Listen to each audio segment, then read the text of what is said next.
Hey guys, All in Crypto here, and welcome back, ladies and gentlemen, for another YouTube video.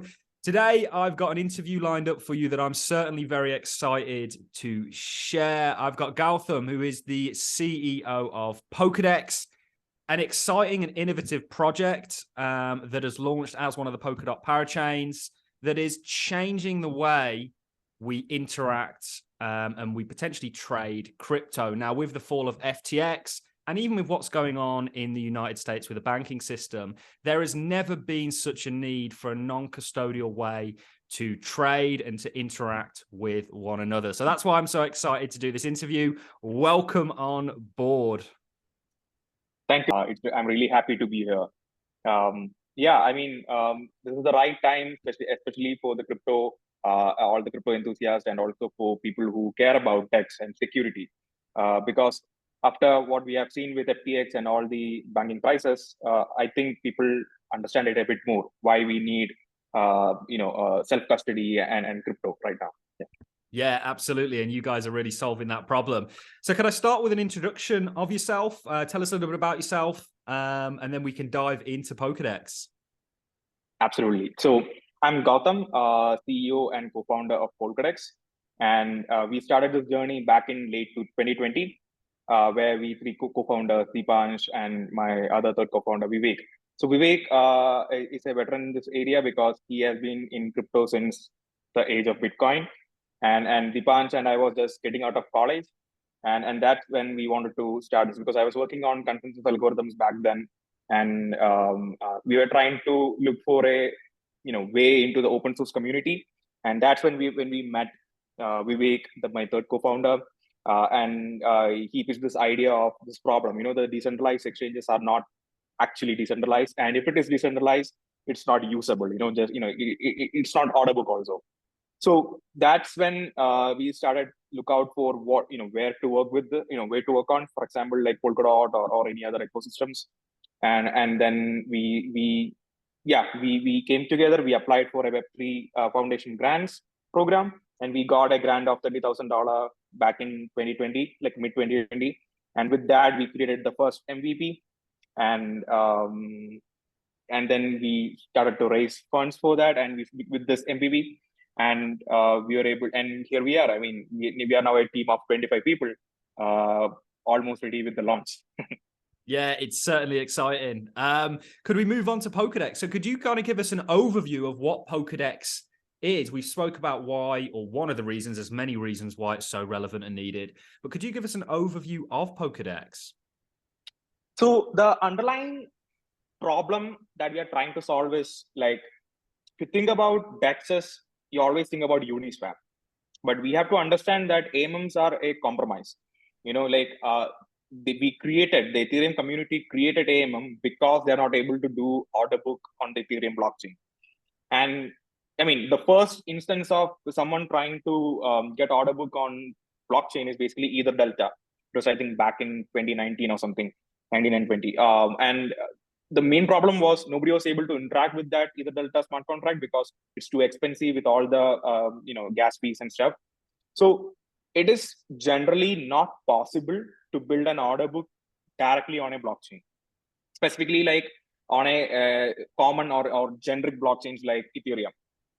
So that's where we thought, okay, because Vivek is a trader, I'm getting into trading, and as a trader, you need control over the price of execution, right? You need to clearly define, okay, I want to buy or sell at this particular price, no doubt in that. But in AMMs, there is always an uncertainty with slippage and front running attacks and MVVs and all those things. So that's when, order book is a concept that has been evolved over a period of time, especially in the traditional markets. And there has been research dating back to 2006 and earlier, talking about AMMs and comparing between AMMs and order books. So there is concrete academic proof that order books are supreme to AMMs, but it's just a matter of somebody figuring out the engineering solution of how to bring order book without sacrificing security or convenience to the blockchain. So that's when we decided, okay, how can we build this at the same time we don't want to sacrifice the experience, user experience that people have in a centralized exchange, and still provide the same level of security in a decentralized manner. So that was the underlying thought process or underlying idea from which we wanted to build Polkadex, and every single decision inside Polkadex ecosystem is made specifically towards how to improve this problem where like bring a it's not just, Polkadex is about trading, so it's not just about order book, but you also have to think about all the accessories. For example, if you need to have a really good order book, you need to have maximum market making capacity or trading bot connectivity and all the other things. So that's what I'm trying to say. Polkadex is all about bringing all these small components together and working together in a sync without sacrificing the security or the user experience. So that's what Polkadex is trying to build. Yeah, no, as a trader, really when it comes to me picking an exchange to trade on, a large part of it is to do with some of the slippage, the sort of filling that I have, and also the liquidity. If you want to trade any kind of a large sum of money, you kind of have to rule out, certainly on some of these smaller altcoins, a lot of the smaller exchanges out there, because to get filled would just be an absolute nightmare. That's a really interesting question that I want to just take a moment to reflect on, because I have tried other order book exchanges that are claiming to do it in a decentralized manner, but I've found that they've always been, and we spoke about this off camera, in order for a decentralized exchange like Polkadex to really excel, it needs to be able to compete with the centralized exchanges, right? Yeah, absolutely. And I found that most order book exchanges aren't quite there yet. But we had a little conversation off camera about liquidity. How do you guys plan on solving, and you spoke about how you're actually leveraging Polkadot as an ecosystem for this, solving the liquidity problem when it comes to a decentralized order book? Yeah, absolutely. So the problem of liquidity is actually three parts.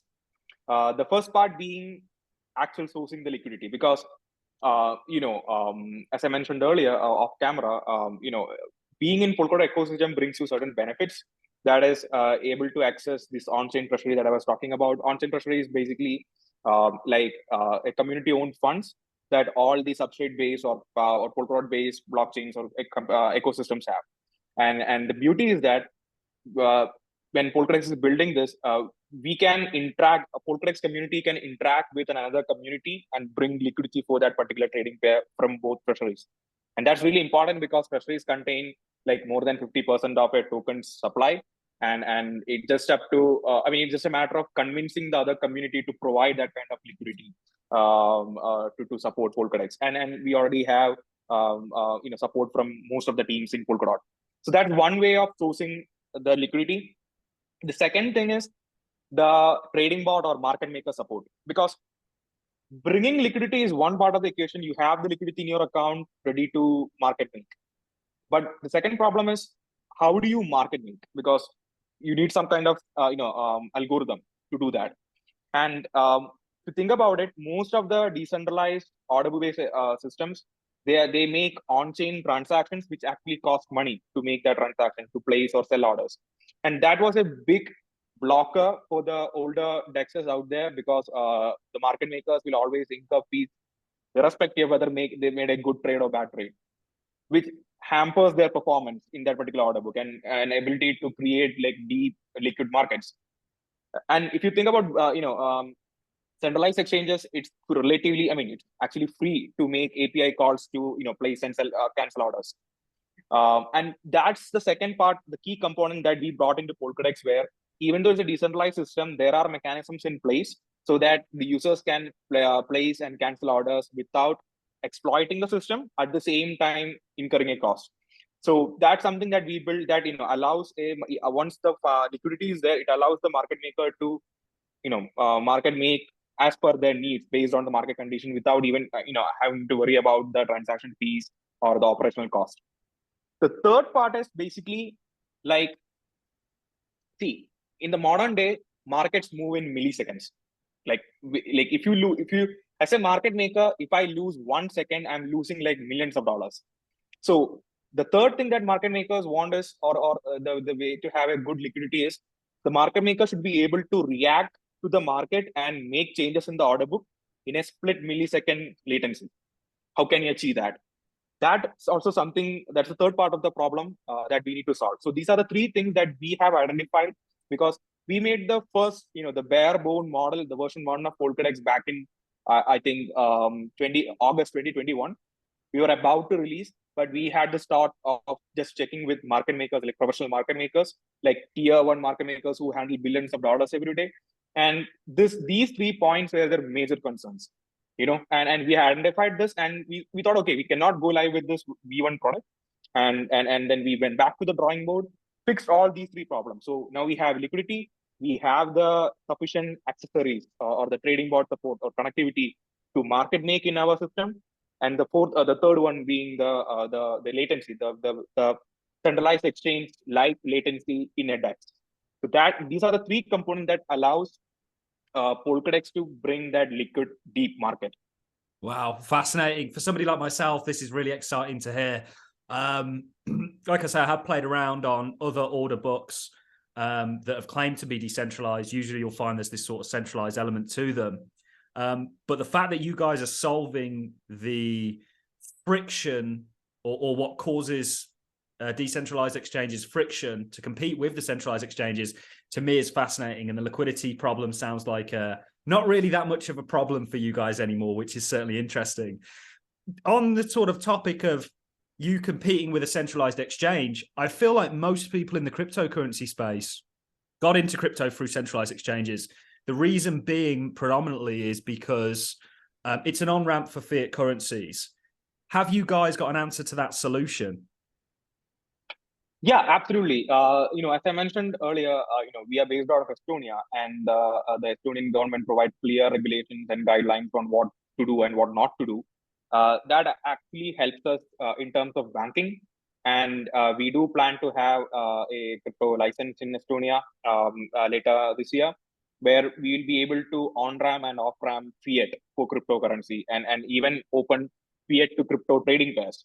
So this is all allowed and especially even after the MiCA regulations coming into effect, this is allowed in Estonia. So I would say, especially the mainstream adoption, as I mentioned earlier, like one part is the fiat problem, the fiat currencies and fiat on-ramp, off-ramp support. The second part being the convenience, the user's convenient. I mean, the mainstream user, how convenient is it for a non-native, crypto-native user to use your product? So the first part is solved by, governments providing better regulations and better clarity on what to do and what not to do instead of an outright ban on crypto, because that's never going to work. Like eventually they have to come to that middle ground where they have clear guidelines on what to do and what not to do. So that's one thing that we as Polkadex have made a decision as early as 2 years ago to build the proper structure so that we will be able to provide the services to the user. Second, being the user experience. So whenever not only in Polkadex, anyone who is building in crypto needs to understand this mindset that okay, not everyone is crypto native, and if you want your product to reach the masses, then you have to build it in such a way that it feels like a Web 2.0 product. And because most of the mainstream users are already spoiled by the convenience or the experience that Web 2.0 provides. So we should be trying to build product where it is more convenient to use than Web 2, instead of going backwards in terms of user experience. So that's something that's the second point that we as an ecosystem or product builder is trying to solve and focusing on how to improve the user experience. Given that we should not compromise security, because security by default should be there. That's not it's non-negotiable. So how can we build that world-class experiences without sacrificing user experience? So these are the 2 points that we are looking into to make this thing work. Yeah, it's fascinating. I can't wait to see all of this unfold. I'm certainly going to be following the Polkadex story. I have been so far, and I was pretty excited that you guys won a parachain because it's so needed. I think what I touched on at the start of the video, with the fall of the likes of FTX, even looking at the traditional banking system, people are worried. We've seen a huge consolidation of people taking money out of small banks and putting it into large banks in the US because they just don't trust their bank. What crypto, I think one of the real revolutionary properties that it offers is that you can be your own bank, right? So you don't need to trust anybody else with your money. And actually, Polkadex really upholds that and says, look, we don't want you to give us your money. You can be in total custodial. You can custody your own money, but we'll just provide this service that is a very, very needed service. You know, I'm totally on board with the project and what you guys are trying to do. Could I maybe ask you why you chose to build on Polkadot? We've got many, many Polkadot fans out there. Why is it that you guys decided to deploy on Polkadot? So that's a really good question, because most of the the third-party ecosystem builders actually ask us about this. Why Polkadot, or why Gautham, or why this whole ecosystem? So it comes in two different answers, because the first part of the answer is, like as I mentioned earlier, the community and the ecosystem is really vibrant, and the support that we are getting from Polkadot is really, really good. And especially in terms of liquidity and all the others, Polkadot helps us a lot. And you can see that by the amount of grants given out by the Web3 Foundation to individual teams and people, and also to the parachain teams. You know, the higher the teams, the bigger the teams and bigger the proposals. Even, I mean, I've seen proposals even going up to $1 million in grants. Yeah. So that's one part of the equation where, the Polkadot has a really good building culture, and the culture to support builders like us.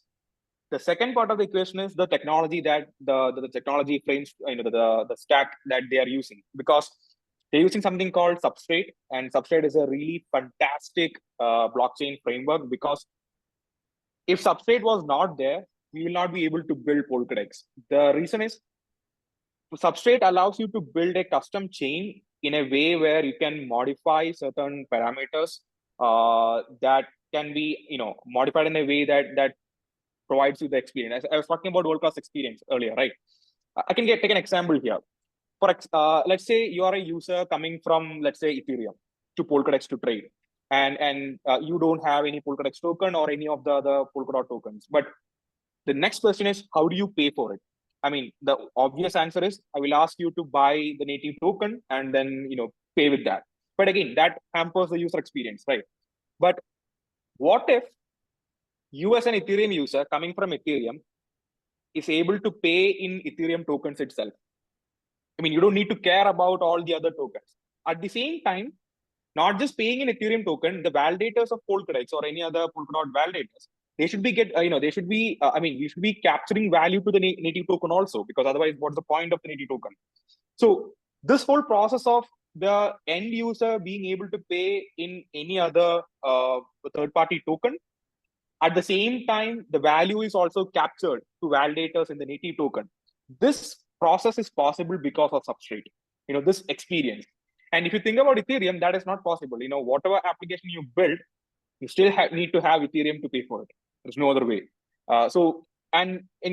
This is one of the examples that we have in our Polkadex, but there are many other specific instances where you can modify like these kind of low-level details of how your blockchain works, and adapt it in such a way that it is application specific on your particular product.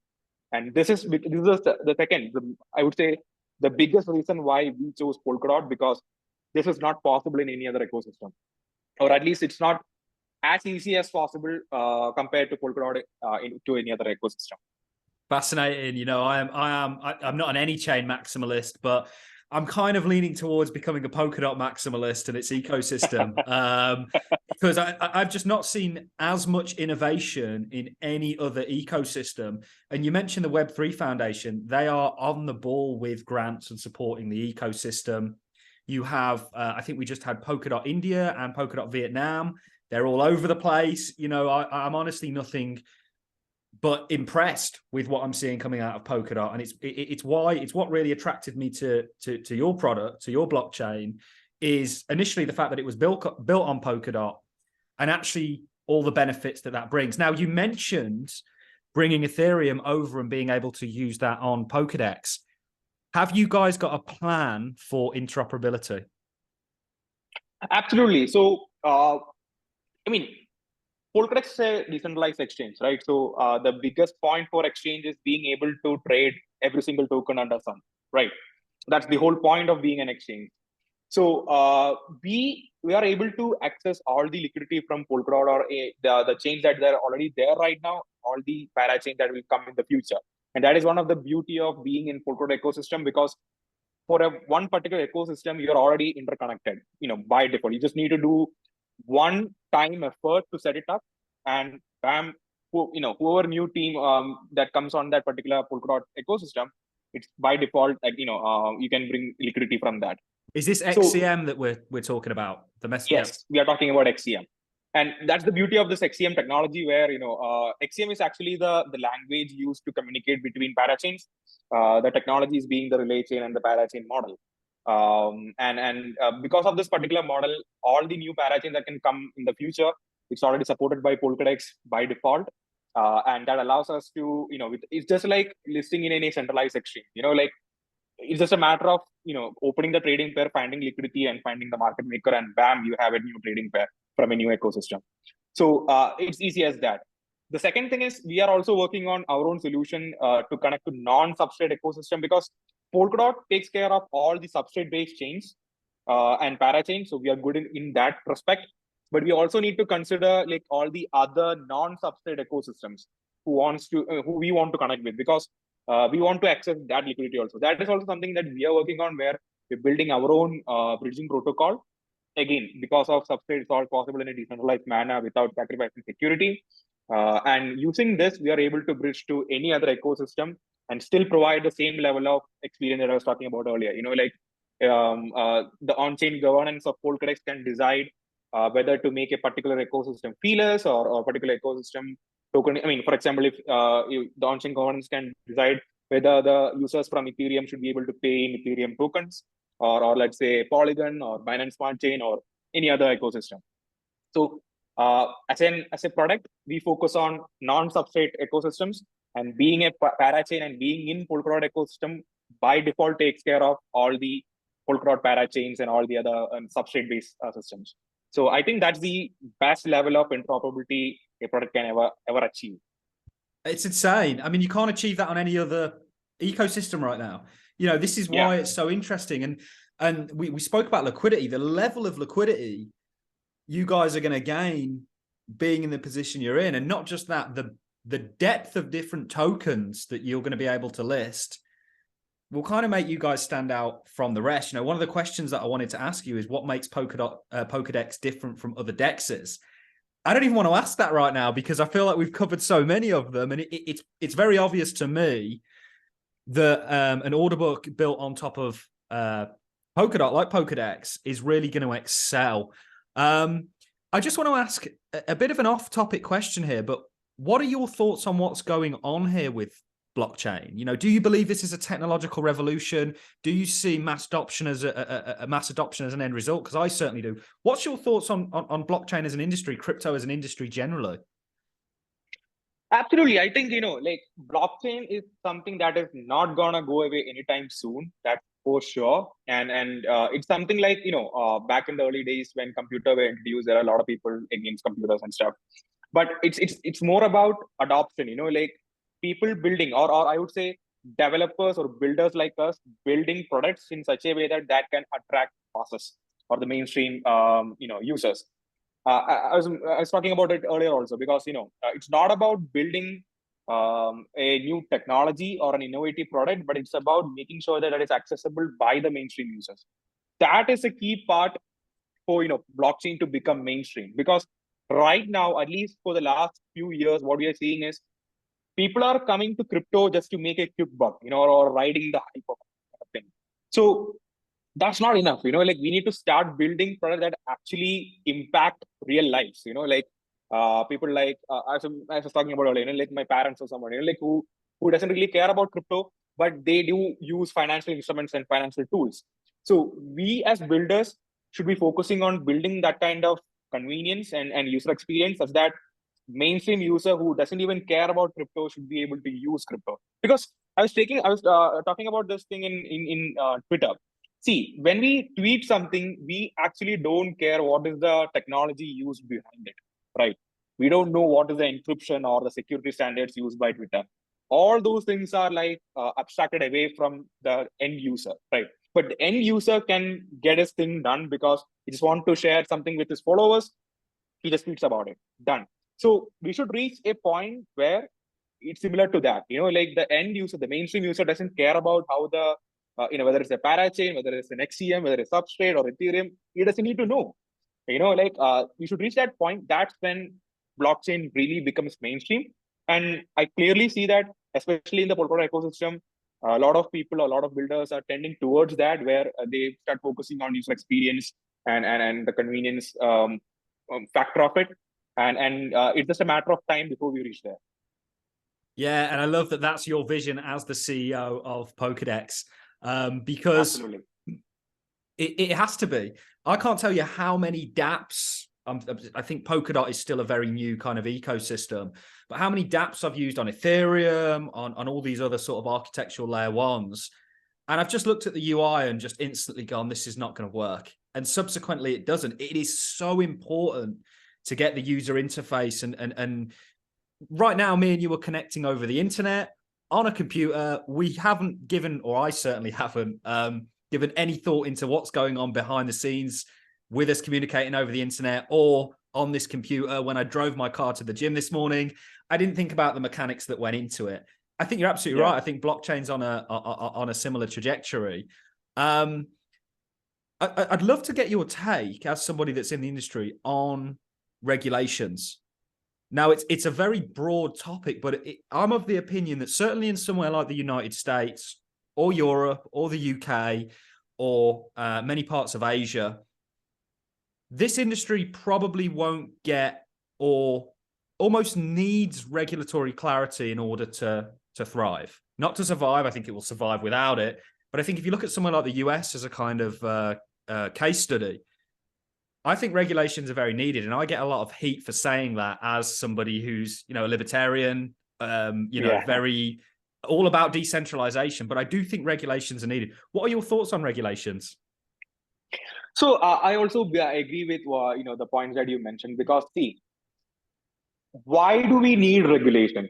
Let's start from there, because see, regulation is something that I'm not saying government, but government is just basically a reflection of the population or the population or the society, and so regulations are something are enforced by the society to protect societies. That's the theoretical definition of regulation, right? That should be. But what's happening now is like there are a lot of stakeholders like big banks and big lobbyists in this society who doesn't want the regulation to be as fair and true. So, it's going to take some time, definitely it's going to take some time before, we have to keep fighting for it. And it reaches a point where, they cannot keep on doing bad regulation. But at the same time, as I mentioned earlier, like there are certain countries like Estonia and other parts of Europe trying to provide a lot of clarity in this direction. So that, for example, in India, there is no regulation and there is no clarity on what you can do, what you cannot do. And that is one of the biggest pain points, because I'm from India, and I really hate to say this, like the Indian government is not doing anything in that direction to provide a clarity, because to run a business, you need to have clarity. Like if something is okay today, it is not okay tomorrow. You just cannot work in that environment, cannot run a business. So I think first, countries or governments should start providing clarity on what to do or what not to do. Once that is set up, the community, the society as a whole can fight against if it is unfair. And then, eventually over time, you will reach a point where crypto or not saying crypto, like blockchain and the traditional banks can coexist. Because we also have to think about this. The fractional reserve system is one of the biggest pain points why the traditional finance always fails, right? And if you think about it, it's bad in one sense, but it is also not that bad, because without fractional reserve, there won't be any money flowing in the ecosystem, the community. and the whole economics behind that particular society will fall apart. Because if there is no money you can borrow from the bank, like how does a society function? There is not, cannot function. So it's a matter of so what I'm trying to say here is fractional reserve as a concept is not bad, but the risk that the bank is taking with someone else's money, that's the part that is bad. So what crypto will do is crypto will reach a point where it provides the common man, the ability to park his funds or park his assets in a way that is secure from these kind of unwanted risks that these other players are playing with his life. And the regulations will catch up soon alongside with it. And it will reach a point, or it will reach an equilibrium where both can coexist, happily. So I'm looking towards that future because I think that's inevitable, and we will not see a crypto utopia where only crypto exists and no traditional finance. That will never happen. Also, the other side, only traditional finance, no crypto. That will also never happen. It will be a equilibrium where people have the freedom to choose between these two systems, and that's something that I want to see, because traditional finance is something also you need, crypto is also something you need, and even as a crypto builder, I believe in a future where we have a equilibrium, and as a common man, I have an option to choose between these two. I think that's fantastic. And you know what? All the smartest people that I've spoke to are very good at looking at two sides of an argument and finding merit in both of it. So although you don't want restrictive regulation, you also see a need for it. And I think that's amazing. I always refer people to when cars first came about, the motoring industry, it was regulation at one point. I think it was either in the US or the UK, where you needed 3 individuals to operate that car. And one of the individuals had to hold up a red flag whilst you were driving. So you can see how that initial regulation, which was quite restrictive for the motoring industry, now over time has evolved. But yeah, no, I'm totally with you on that. I think people that certainly in somewhere like the US look at regulations and say, no, we can't do that because it's not what crypto is about. Well, crypto is always evolving what it's about. There are some core fundamental principles, but it's very interesting. I love to get somebody who's building's take on regulations, and actually it's concurrent within the people that I've spoken to within Polkadot, that actually regulations are coming. We are going to accommodate them, but fight against harsh regulations. Could I ask for something for us to look out for in 2023? What are Polkadex doing in this year that we're currently in? Is there anything we should be looking out for? Absolutely. So we've been in a beta stage for the last 3 to 4 months now, and we are planning to roll out the order book, the TIA protocol, the bridging protocol I was talking about, the parachain connectivity, listing a bunch of pairs. I think probably to 10 to 15 or 20 pairs in the next, 60 to 90 days. Wow. So yeah, that's the biggest thing that it's a year for Polkadex. That's a thing that we are looking towards. And we're going to take it from there, to more trading pairs and more liquidity, more trading bot support, and build it in an ecosystem where people really have an alternative compared to a centralized exchange. That's the point that we need to reach by end of this year. Yeah, I'm excited. I think when you guys are all rocking and rolling, we'll definitely need to get you back on the show to talk to us a little bit more about what you've now got planned, because there's just so much.